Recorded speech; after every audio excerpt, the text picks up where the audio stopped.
ஜெயங்கொண்டம் அருகே ஸ்ரீ பிரம்மசக்திபுரம் 18ஆம் படி கருப்பசாமி கோயிலில் சித்திரை திருநாளை முன்னிட்டு 9ஆம் ஆண்டு பிடிகாசு கொடுக்கும் திருவிழா கோலாகலமாக தொடங்கியது. விழாவையொட்டி சுவாமிக்கு பால், தயிர், தேன் உள்ளிட்ட 16 வகையான பொருட்களை கொண்டு அபிஷேகம் நடைபெற்றது.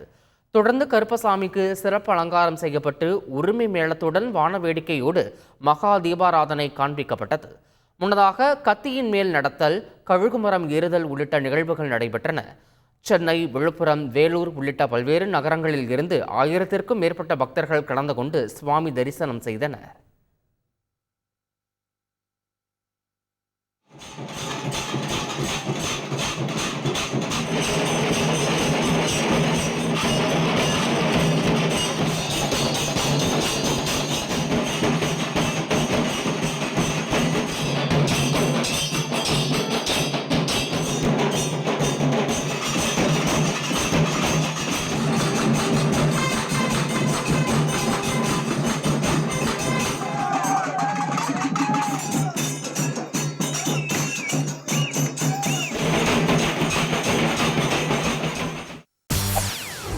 செய்திகளை உடனுக்குடன் தெரிந்து கொள்ள உடனே சப்ஸ்கிரைப் பண்ணுங்க.